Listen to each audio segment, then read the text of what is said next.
Nothing happened this week. Nothing. Well, nothing in the parkour world. Nothing in the parkour world happened. Lots of things happened this week. Lots of things we're not going to talk about. Yeah. So where do you want to start with then? I don't know. We don't even have a show, man. No. Air Whip. Everybody loves it when we talk about competitions, so that works out. Air Whip competition, they selected 3 athletes through their online video qualifier. Do you remember their names? It's okay. Bart. Yeah. Bart. I remember the Bart. Nikita and Vladimir. I'm not even gonna try to say their last names. Okay, it's a good strategy. But it's basically 2 Russians and Bart from the Netherlands. So. Sweet. Yeah, we just watched their videos. What do you think of them? I like Bart's the best, but that's because I like Bart's style. Why? Why do you like Bart's style better? Because he does parkour. Because he does parkour. What does that mean? What are you trying to say? Like the other guys do crazy stuff, but they do crazy stuff. Okay. They do like probably crazier moves, but they don't really connect their moves the same way. And that's kind of They had some connections. One of the guys looks like he's like a tricker, so he has got that sort of. He connects his tricking on flat ground. He's the scoots. He had a couple of really cool combos that he put together that I thought were interesting.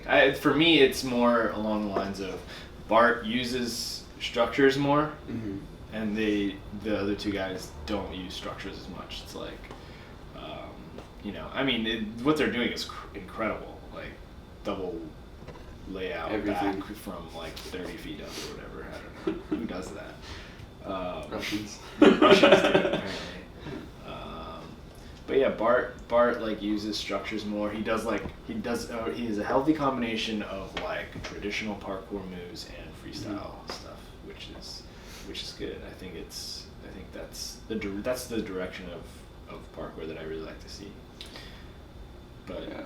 They don't list placement, do they? For no, I don't think so. I don't think just they selected top those. 3. Yeah, those are the top 3. It says they were selected on flow, difficulty, creativity, and execution, which is the standard for criteria. What is flow, Tom? Flow is when you move with your arms like this between stuff. That is flow running. Oh, that's flow running. Oh, sorry. Make sure you don't move too fast, otherwise you could mess up your next thing. To be honest though, Bart's the first thing that Bart did in the video I thought was terribly executed. I was like, why did he even put that in there? I didn't watch the whole thing yet, but yeah, I mean. But he made up for it. He made up for it the rest of his video. I don't understand why Joey Adrian isn't being selected for video contests. Yeah, because he submitted for for this one, yeah. And it was all really awesome stuff. Well, from who was selected, I don't know, would you say Bart or him? Joey. Yeah. Joey's, no, yeah, for sure. I didn't watch Joey's submission yet. Well, you saw his most recent video. It was that video, basically, just kind of chopped up in a little bit better for their format. But I guess so the top 3 were selected from the video qualifiers, and then now the rest of them are selected through the on-site qualifiers. And I'm still unsure if they even have like invites or if it's just all gonna be qualifier. Which, on the one hand I think is really good because, it's forcing people to prove that they're still relevant in the sport. Yeah. But on the other hand, it's kind of like, are they going to get the same athletes out for it? I mean, do people even care about the Air Whip competition? They probably do, I guess. But They probably do. They probably do. More people submitted for Air Whip than an NPC for freestyle. Pretty sure. Well, also they're open to international. Yeah, we're open to international. We are. Zen. We got Zen. DK submitted. DK is gonna come. And then we said no. Is DK doing air whip or? Oh yeah, I have no idea. Maybe he has like an automatic in. Or? Yeah, maybe they'll do something like that. Maybe like top 3 from Red Bull will be selected maybe for top 6, which. Or because did Alfred submit? I don't know. Alfred's like all. Alfred told now, Sean Bautista to submit because Sean's like his Sean homie, and they and he like wants to start traveling and doing stuff more. Right. Well, Sean Bautista should have come to NAPC. I sent them. Let's say that louder. Say that louder. Sean Bautista better flip all the way over to Canada next Vancouver. year. I'd love to see him in competition. Oh yeah. Oh yeah, eh? Come give us a visit. You wanna? I don't know what voice that is. Do you wanna keep talking about competition, or do you wanna sort of switch gears I was gonna look at these questions we got here. Let's save the questions. Save them? Save them. Don't ever answer. Just put them away somewhere. I have a topic we can talk about. Okay. I have 2 more topics. We can stick on the theme. Okay. We could. There's things happening in the world. Okay, yeah, sorry. The Parkour world. Okay, well let's start with something that's relevant to. I guess let's start with something that's relevant to parkour. Mm-hmm. Let's do this. Okay. You told me to watch Storror's Nerf video. That was a dope video last week. Yeah, I finally watched it last night. Mm-hmm. Did you have fun? I didn't have fun. I got to watch people have fun, and I wanted to buy Nerf. That's basically what it came down to. I was like, oh my god, I want to be. Yeah, I want to buy some Nerf guns. Mm-hmm. Yeah, well, I mean, what did you think of it? I watched it like 4 times. Did you really? Yeah, I thought it was executed perfectly for what they're trying to do. It kind of sucks because I feel like they didn't get paid enough for. I mean, Nerf could take like sections of that and put it into a TV commercial, and that would probably make a great TV commercial too. Mm-hmm. I don't. Or just a commercial. It doesn't have to be TV, right? It could be on YouTube. Yeah. Like as a commercial. Mm-hmm. Well, it kind of is, right? They could just probably condense it, because I don't know if everyone wants to watch that long of a video. Right. No. I'm saying like they can like take, they can chop it up and then put it as a commercial. You know how you watch commercials before you watch certain videos? We actually just watched one. For Gillette. For Gillette, yeah. Mm-hmm. And you remember that. I didn't remember that. But Nerf. They succeeded. They succeeded. They won. Are you going to go buy Gillette now? No. Alright. I don't shave. Look at me. Yeah, the Storror video, I see the direction that possibly Storror is going into, and maybe they're planning it, maybe they're not. But working with different companies, they did a car company. I think it was Honda. No, Hyundai. The other Hyundai. Hyundai. That's how they said it. Yeah. Awesome. So they're working with these different companies, making parkour videos. I think it was there's a lot of other YouTube channels that kind of do the same thing. Yeah. And I think my concern is they might burn that out too quick. People might get bored of seeing them doing parkour stuff and tricks with some sort of product, and then they won't make as much money as they could off. I don't know what the solution is. I'm just saying.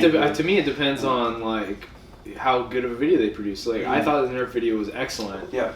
And I thought they did a really good job with it. But think about also just numbers, right? Like, have you seen the number of views that they had? It's like over 100,000 already. It's 280K last night when I looked. Awesome. Which is good, but at the same time, it's like how good is that for Nerf?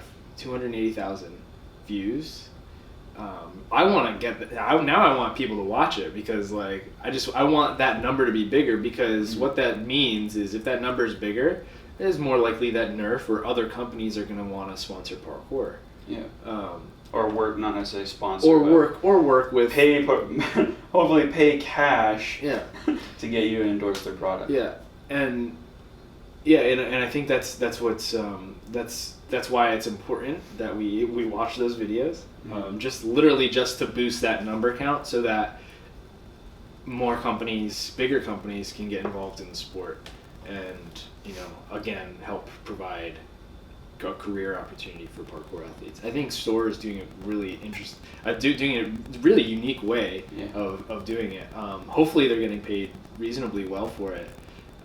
It looked like quite... Because they put a lot of work into that. Yeah, it might have only taken a day or two to shoot, but it looked like a lot of work went into at least the edit and at least the stuff they were trying and everything. Yeah, I mean, no complaints. It was really certainly looked like they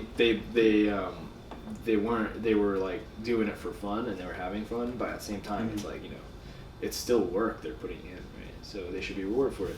And again, it's all about that number. If that number is higher, it's more like, Nerf is a great company for the parkour market, because think about like, I don't know about you, but like my followers on Instagram, it's all like teenage kids, like young kids that are just like that really are drawn to it. And Jesse LaFleur went after like the kid market for a while, and I think Nerf is a great match for parkour in terms of like companies to work with. Because there's a lot of gyms that have Nerf battles and stuff. We were just, at Revolution Parkour, I don't know if you noticed on their board, they said Nerf battle next week or something, or it might have already passed. Yeah. We did that here once. I wasn't there. Yeah. Because I'm no fun. It was fun. It was a lot of fun. I'm not fun though. Yeah, well, it's okay. You don't have to be fun. That's why you live in no fun city. It's true. Yeah, I don't know. That was my take on it. I think that's a really healthy thing for the sport. I really like what Storror is doing, like partnering with Hyundai and Nerf, and they're making these videos. Because ultimately what they're doing is they're doing parkour for money now.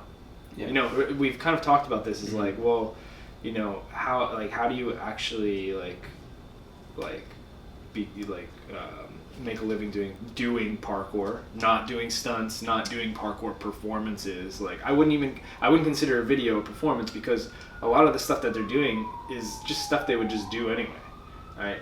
Whereas performances, it's kind of like you have to choreograph this sort of, this scene. I hate performances for parkour. I don't think parkour is a performance, a live performance type activity. Like competition, you can do a live competition and make that entertaining, and people won't have to think about so much. Like you can still do an entertaining run or something, even in a speed run. Right. I think we've seen it before where people know they're not going to win, so they go for a big move in a speed run or something. I think that's cool. Yeah, and with competitions, I think the entertainment is if it's a good competition, the entertainment is a byproduct of the actual Absolutely. event, right? So it's not that like the athletes are trying to entertain. Like they're not running a speed course like thinking like, oh, if I do this, the crowd will go crazy. They're thinking like, what is gonna cut the most time, or even for freestyle, they're looking to be entertaining in some way, I guess, because they want to impress judges. But and they want to impress the audience too, I think. But that's like not the first thing on their mind. I think the first thing on their mind is like get the line or get the trick that the king line, right? Or get the trick that is the big trick that's gonna win me the competition, or just like the one that I want to do for myself, even. Right? Yeah. I think a lot of athletes do that. I think that's. The entertainment is definitely a byproduct in competition setting, and I think that's sort of the same thing with the video, sort of the Nerf video, I guess, is the Storror guys are. I think they would be making a video like that almost anyway. Yeah. Well, it's similar to their other videos. Yes. Yeah. Involved like shooting Nerf guns. Yeah, they're just messing around. I mean, I think there's a little bit of there's some cheese. There's definitely cheese. Some of it is contrived and like looks kind of like, okay, yeah, they're clearly just setting this up for for Nerf. But I think a lot of the jumps they do for like the barefoot video, it's like, yeah, they probably just wanted to do a barefoot, like, or do a jump. Like that's they're trying to challenge themselves with doing real jumps. It's not like they were just doing like tiny jumps with when they were barefoot, but they're actually pushing themselves doing parkour, and then they happen to do this Hyundai can't even. I can't say it the way they say it. Yeah, so that's my take on it. All right, what else happened this past week? In parkour. Has to be in parkour. I don't know. Well, I just kind of wanted to bring up that Ronda Rousey got knocked out. Yeah, she did. It's sport, right? So it's relevant, and it's competition. Why is that important though? Like, isn't that important? It's important to me. It's important to me too. You know, it's important to me. But I almost cried. Yeah, me too. I'm still in shock. It was actually, I'm not sure if I told you this already, but I related it to rupturing my Achilles. Oh yeah, you mentioned it was the same kind of, or like when I'm watching The Walking Dead and someone dies, or someone gets bit by a zombie, actually more particularly, because it's like, oh, they're out of the game now. Yeah. You get attached to, like I get attached to being able to do parkour, and then boom, injury, like serious injury, and it's like, oh, like just all this sudden, this weight just comes down, you're like, oh, I'm out of the game now, and I had that pretty much the same emotional response to Ronda Rousey getting knocked out. Yeah. It was just, there's this big emotional attachment, and then, oh no, the world just changed. Is she, there's all these questions too, like, is she going to come back? Is she going to be able to come back? Yeah. Can she even beat Holly Holm? Like, yeah, there's all those questions. I guess the reason why I wanted to bring it up though is not necessarily to talk about MMA and nerd out on that. It's more just sort of along the lines of like the standard of women in a sport that's relatively new, right? Yeah.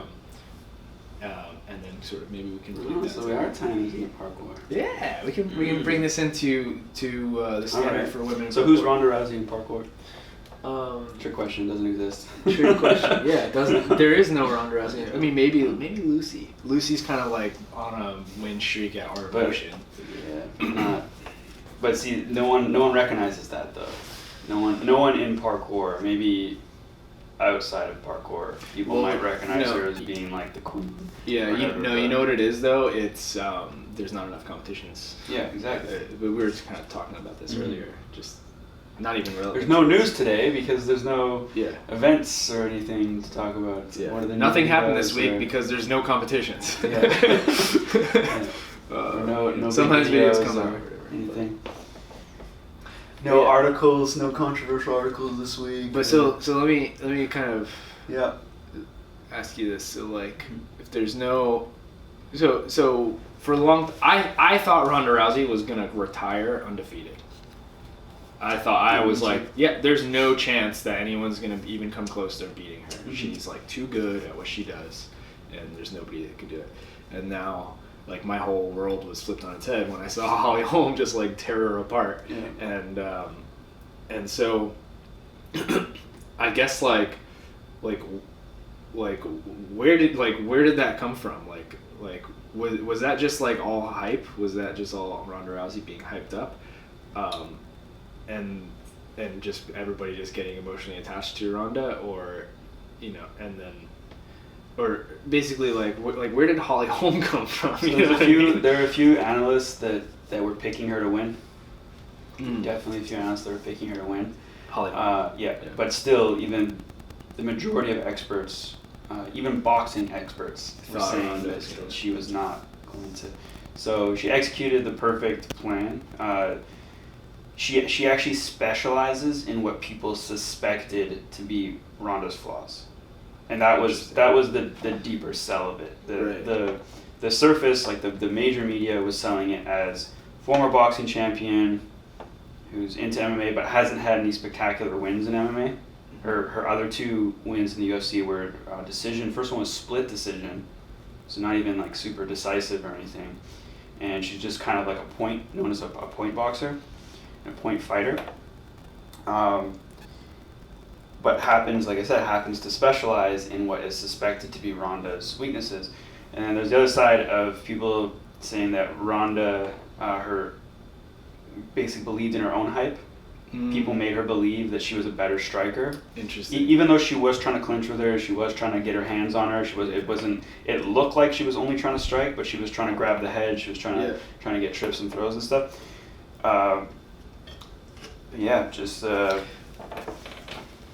It's still because people kind of said, oh, it could happen, but no. Yeah. Everyone. Well, I think the thing that to me is so interesting is that like Ronda Rousey is the reason why women are even in MMA or in the UFC, right? She's like literally the reason because Dana White totally changed his mind, right? Yep. That turning point is gonna happen like hopefully at some point more in parkour as well as it's more exposed. As women are getting more exposed to it, breakout stuff. And we need a Ronda Rousey, somebody that's gonna really motivate. Same thing happened in climbing. Actually, I don't know the woman's name. There was a photo that came out. I think it was in the '80s of a woman climbing, like in basically like a bikini top or something. You know, not wearing a whole lot of clothes, super attractive, and she's just hanging on a wall. And apparently that was released in some sports magazine. And after that, it's just statistically they said that a lot of women got into climbing after that. Interesting. Because it's all of a sudden it's accessible to them because it's like, oh, I can relate. Not only is she doing something extremely athletic, but she's attractive and all these other things. Yeah. So you know, other girls might have wanted to be like her, but yeah. I think the one of the cool takeaways with Holm winning is that like it's like she worked so hard to get there. Like I was listening to Joe Rogan and Dana White talk about like how much hard work went into she's like breaking down into tears like literally every day. Yeah. Like thinking, like doubting herself that she could even do it. Like, oh, like I'm not gonna be able to win. Like this is terrible.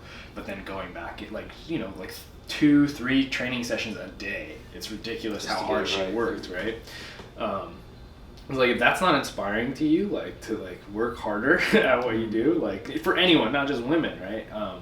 Then I don't know like what you're gonna be inspired by. It's one of the biggest upsets in sport, period. In history, not just it's being not just combat sport, but there's a little argument about it being the biggest upset in combat sport, and I think it's gonna probably take it in most people's minds, but it's in sport in general too. But I guess like what I guess I want to see is more women working really hard to get better in parkour.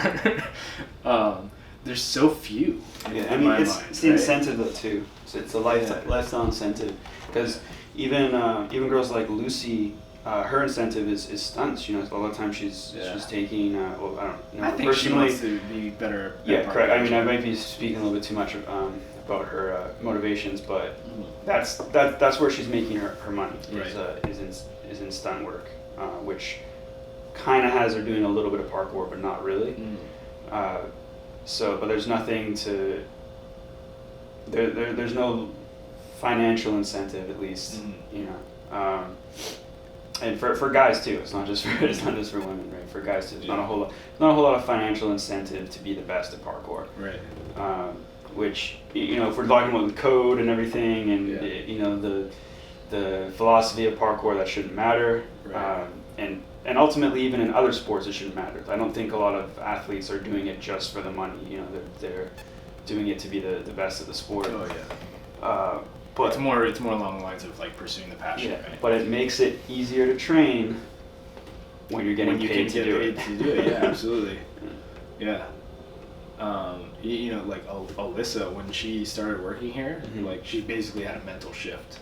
Yeah. Right? It was like she was like recreational parkour athlete for years and years, and then it's like, well, now she's gonna pursue parkour, and it's like as a career, and it's like now she's like, okay, well, I'm gonna train my butt off. Yeah, well, I think I told you we had a talk about that before. She kind of had to make a decision. She was gonna pursue kind of what she went to school for, or she was gonna pursue parkour coaching, working at the gym, being an athlete, and then she chose ended up saying, I think it can work out for you. Yeah, that's cool. Yeah. But yeah, and it's so clear like that she started putting in the hard work.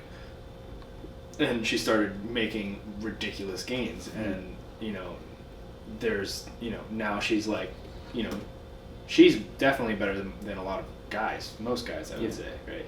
And it's because of all that hard work she put in.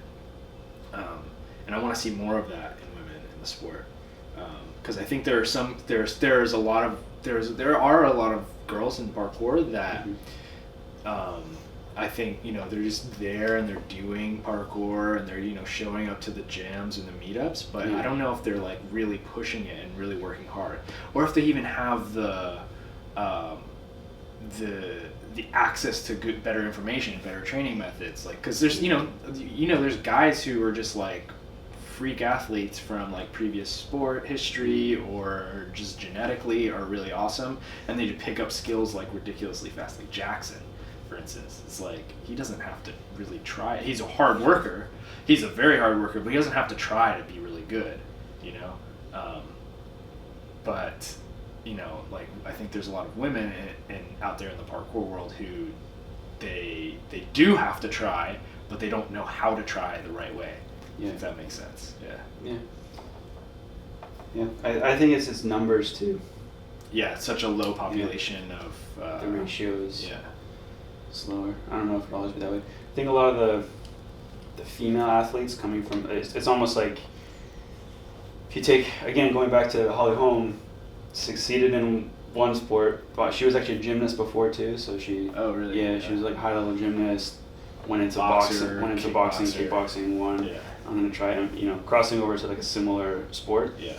And I always think if you get a girl come from track, we always look at gymnastics, and I don't think necessarily female gymnasts actually make the best parkour athletes. It'd be really interesting to see like a beast track athlete come into, even with guys too, like there's not a lot of guys coming over from track or anything where there's. It's funny because there's a couple things I want to mention. There's like John Reynolds. Do you remember this guy? Is he the guy that went into jumping? Yeah, he's from Colorado. He was started as like a parkour athlete. His nickname was Baby John, because he was small and like a kid. But then he grew to this like mammoth guy who like is like an amazing. He's like a triple jumper now, and he's I think he still kind of plays around with parkour a little bit, but it's not his main sport anymore. So it's interesting that sort of the parkour was the foundation for his sporting success. Sucks. I mean, it sucks. Yeah, I'd rather have him in parkour, but to me that's a really cool thing. Is we're in an era where you're gonna like meet people like 5 years from now, and it's gonna be like talking about like their sport history, and it's like they might be like tennis star or something like that, and they're gonna be like, I did parkour when I was a kid, and I did it's not just gonna be like I did gymnastics, I did it's not gonna be the standard sport. You're gonna hear parkour in the conversation a lot more, and I think that's a really good thing for the sport. And it's just like like when I used to do parkour like for a year, that was fun. That wasn't my thing, and that's fine. I want more of that, but I also want more people sticking with parkour too, right? So but it's just more like parkour as like just like the norm, right? It's just like parkour, I did that.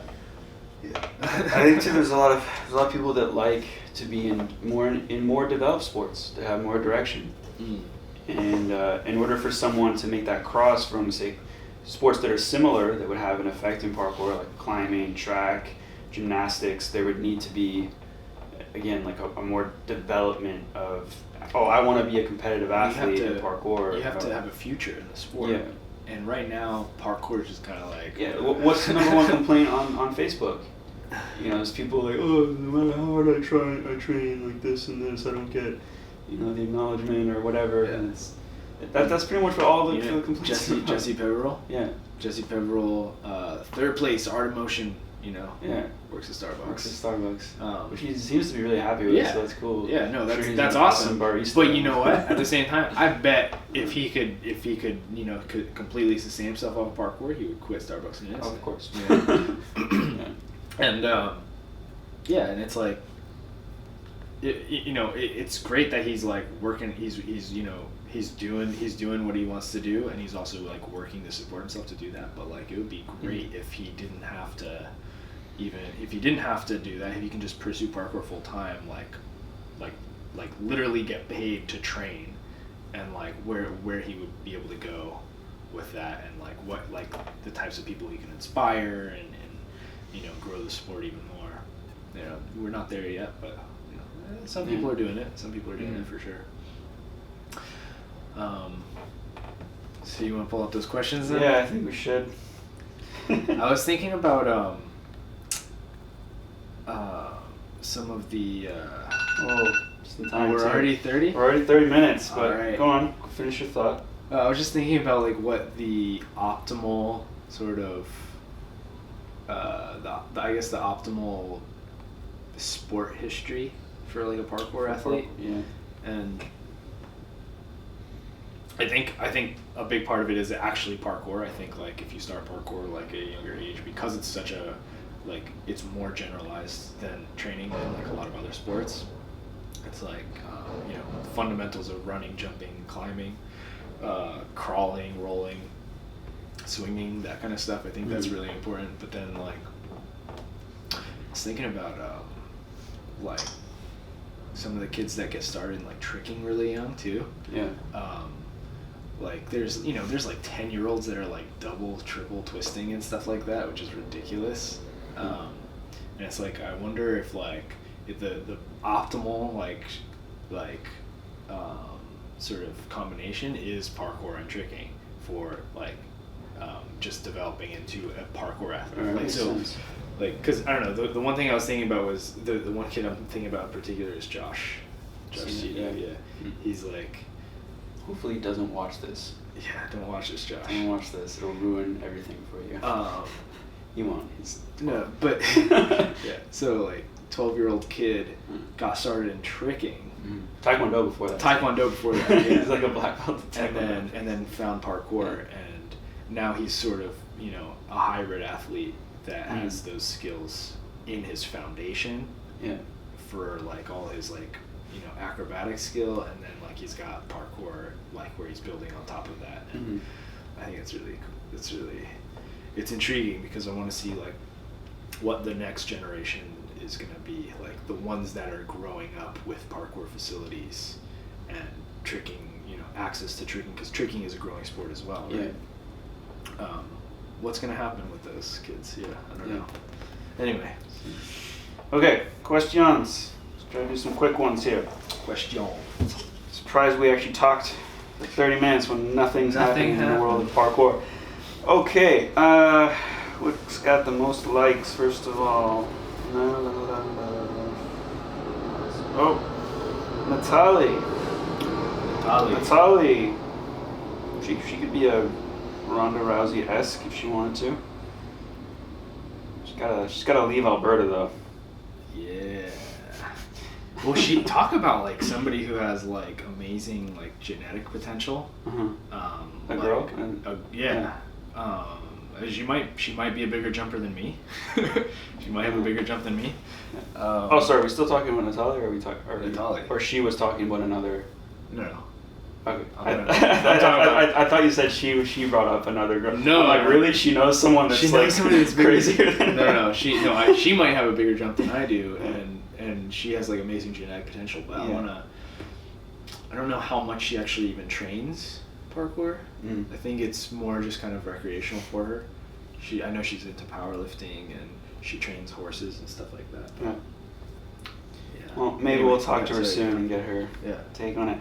Anyways, she's asking, what are your thoughts on practitioners describing parkour as a return of natural movement, some quotations, the way humans are meant to move, etc. Do you agree or disagree with these kinds of statements, plus why? Do you agree? I think there's some truth to it. I'll go ahead and say that yeah, sure, there's truth to that. The thing I guess I disagree with is most of our parkour training is done in urban environments, which is like not natural at all. Yeah. Not to say that parkour can't be done on trees, rocks, logs, things like that. But I don't think that's. I can't imagine like, you know, our ancestors are doing like precision jumps and like developing their lache, like working on their lache. not training. And I guess that's where my issue comes into play. I think a lot of the movements are like natural, whatever that means. They're intrinsic to our physiology. So we're designed to swing. Apes and humans are the only ones with rotator shoulder joints. Monkeys don't have rotator shoulder joints. They're much more like cats or dogs, where they can only do this. They can't do this. Right. And so we're literally designed to swing on stuff. That's natural, right? We're designed to run. We're designed to jump. If you look at like chimps and stuff, and other apes, they roll. They do shoulder rolls. Yeah. That's always like crazy. They do backflips sometimes. So a lot of those moves and skills are definitely fundamental to our physiology and and I think we're innately drawn to those kinds of movements. But I think parkour is more specialized than just that. I think it's you actually have to like specifically train a lot of those moves. Is like, I don't think our ancestors would be able to stick a rail precision, like 10 feet, 10-foot rail precision. Not going to happen. Maybe, I don't know.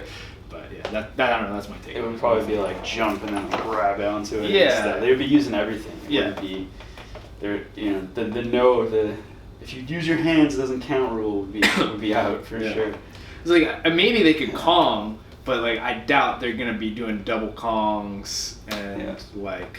Yeah, I don't know if she's trying to get at more here, but I feel like I get annoyed, more than annoyed sometimes, when it becomes this really pseudo-intellectual elitist thing where people are starting to use words like nourishment. Like, I did this, jumping in the forest is such good nourishment. It's like, what does that even mean? No, it doesn't mean anything.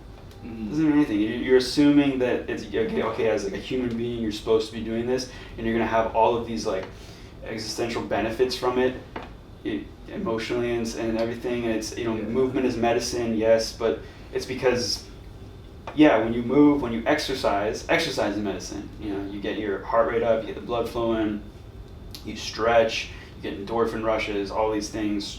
Sure, are gonna improve your emotions, probably improve the way you think and feel for the rest of the day, if not the rest of the week. But I just feel like there's kind of this wave starting of people trying to say that it's more than that in an intellectual sense, and I don't know. As someone that should be biased and practices parkour, I just don't buy it. Okay. Yeah. If you agree with that or not, but I think there's something inherent in parkour that and I'm not saying parkour is like special, like better than anything else, but I think there's something inherent in parkour that's like, because it's oriented around sort of playfulness and like challenge basically. You find a challenge and then you complete it. I think there's something very nourishing about that, like for our psyche, like for like psychologically, that we're. But when we use the word nourishment, no, it's a silly word. That's what I mean. It's a silly way to describe it. But I think there's some value that we get out of it psychologically, physiologically. It's like, it's movement nutrition for you. It's such it's a buzzword. Yeah, yeah. TM, right? It doesn't mean anything. But but other than that, I think. I think parkour is good for you. Oh. Yeah. Daily dose of parkour challenge. Okay, we got two questions here on kind of roof culture and trespassing. I'm not going to read it, but basically the gist is, the first one. I'd just like to hear your thoughts on the morality of roof missions in terms of trespassing private property. I think for me that it's actually, I was doing more of that when I started parkour. A big part of parkour when I started was actually trespassing and doing a little bit of the things you're not supposed to do. When I started, my friend and I, we had a running count of how many roofs we've gotten on. So it's kind of died for me. I think I enjoy sometimes if I see a new scaffolding set up on a building, and I think about if I could go up and if there'd be some things that no one's seen up there, because there's some cool stuff particularly on older buildings, and some of the, in Vancouver at least, some of the 15, 20 story ones where you go up and you're like, wow, there's a sculpture up here that no one's seen before and everything. And there's the risk of being caught, but even in our city, like if you get caught, it's more of a don't do it again. They can't really charge you with anything. So is it trespassing? Yes. I don't feel like it's morally wrong unless it's someone's residence. Yeah, I don't want it. I always kind of, I've said this to kids and stuff before, and people too. It's like, I don't want someone jumping in my yard. Yeah. Don't. And I've come across spots that are residential sometimes and looked at, oh, that'd be really cool. And usually game plan at that point is, okay, I'm gonna plan to do this at some point in my head, and then hopefully go there and maybe if it's like film worthy or something, try to get it first try and then get out. Yeah, because get in, get out. Yeah, it's always been tricky for me because I don't like the idea of trespassing. Like, I don't know, I don't get stoked on like the idea of like, yeah, we can go trespass. What I do get stoked on is like exploring, and I like seeing new things and seeing things from different perspectives, and so that's why like rooftops are very interesting to me. Sometimes also like the climbs to get there are interesting. I don't like scaffoldings as much because it's like so much like, it's just like, oh, you climb into the scaffolding and then you climb upstairs. For me, it's like, oh, like I like, there's like certain rooftops that I like going on just because it's like, oh, it's an interesting climb to get up there, and then once I'm up there, there's maybe stuff to do, or it's a really cool view, or like there's something about it that I get out of it that's more than just like, yeah, we're sneaking around trespassing. So yeah, morally, like just echoing what you said, yeah, I especially don't like doing it on like private residences. That like, cause like you can imagine like somebody's like in their home and then like some dude just jumps like over and is like basically in your like on your balcony or something like that, and it's like that would scare the crap out of me and like make me not want to like live where I live anymore. Yeah, I've admittedly had that experience too. Jumping in on someone and oh, sorry, and just you take off or whatever. Yeah. But yeah, I've had that experience a couple times where I've jumped in on someone not realizing it was a residence and not realizing it was private. Yeah. So I think that's the biggest thing is just try to stay away from residences. And yeah. The biggest thing for me is, again, put yourself in the people's shoes of if I were working in this office. Yeah. Like one of the spots we were just at like recently, Leg and Boot Square, which is becoming one of my favorite spots. There's like an office right there, and the guys, we've been on there previous days where they have to close the door, and they don't come up. I almost feel like we should bake them a pie or something and bring it in for them. Well, there's that one guy thank you for not getting upset. There's that one time we were training there, the guy came out and was like, hey guys, like 10 minutes and then you guys gotta go because I'm trying to work in here. Totally I was like, cool. oh, sorry, dude. Like, awesome. But he was really cool about Thank you. Yeah, I don't know. So I just think people should. It's not so much about morality as it is, or I guess it's morality, but it's respect for other people. Ethics. Like, put yourself in their shoes, and What's the next one? Next one, I don't know, man. Just do one more. One more.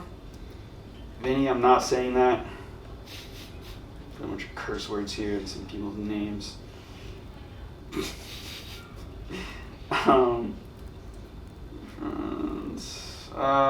Do we like Eric? Sure. Eric has a helmet. My climber friend keeps asking why we never wear helmets. Think we will ever see any helmets in parkour? I'll never say never. Never say never. I don't think it's gonna happen. No. I really don't think it's gonna happen. But that said, I don't think it's gonna happen. Not even like a tiny one, like football. You know, that thought crossed my mind. Actually, football helmet. Yeah, that thought crossed my mind. But it's like, I really don't see it happening. Like, we're already doing crazy things, and nobody's wearing helmets now, so I don't see it happening in the future. The reason why I think we don't wear helmets is, unlike other action sports, we don't have there's not a third variable involved in our sport. It's us and a generally static environment that doesn't change. Yeah. If suddenly we start doing more if we had to land on a wheeled board, that would completely change things.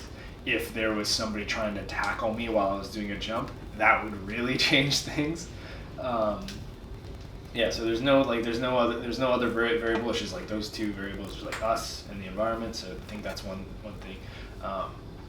Actually remember an argument Rafe made a long time ago about there's no artificial accelerator. Which basically that's gravity is the only thing that our own movement. So your ability to accelerate on your own and gravity are the only two things that can make you go fast. Yeah. And so I think that means we have a lot more control over ourselves, and so that it has less risk in terms of the need for a helmet. I actually think also we use mats, we use grass, we use a lot of other progressions for potential bail scenarios. I don't really see that many head injuries in parkour either. Yeah, and I think it's because of that lack of a device or something that's propelling you. Yeah. That you have a little bit less control of, for sure. I mean, concussions do happen. I've definitely seen it before, but it's not something that happens all the time. And I think, I think more of an argument can be made for shin pads. Seriously, I was talking to Reno, and Reno was talking about why don't we make why don't we get pads and stuff? And I was I was giving him all the standard arguments. He's yeah, but you hit yourself just on one stupid mistake, and then you're out for months because you're trying to recover from this injury. Why don't you just wear a pad, and then you completely prevent that? And he's well, then you rely on it, and then I would do this jump, but I don't have my pads with me. But it's kind of a tricky balance. Is maybe we if we do have a little bit more safety equipment, then we can prevent stupid, silly injuries from happening and then taking us out of the game for an extended period of time. Yeah, I think it's just more the growth of the sport and statistics, because I'm sure games like soccer and things like that, you didn't used to have shin pads until people were getting punted in the shin all the time. Yeah. And it doesn't happen, actually it does happen a lot. So I got kicked in the shin a lot. I don't know. I don't really know. Why we don't wear helmets right now is because there hasn't really been a need. Will we eventually wear helmets? Who am I to say? Never say never. I think that's it. My coffee's done, so I think we should stop talking. So I'm going to stop pretending to drink from this empty cup. Okay. Thank you. Cool. See you next week.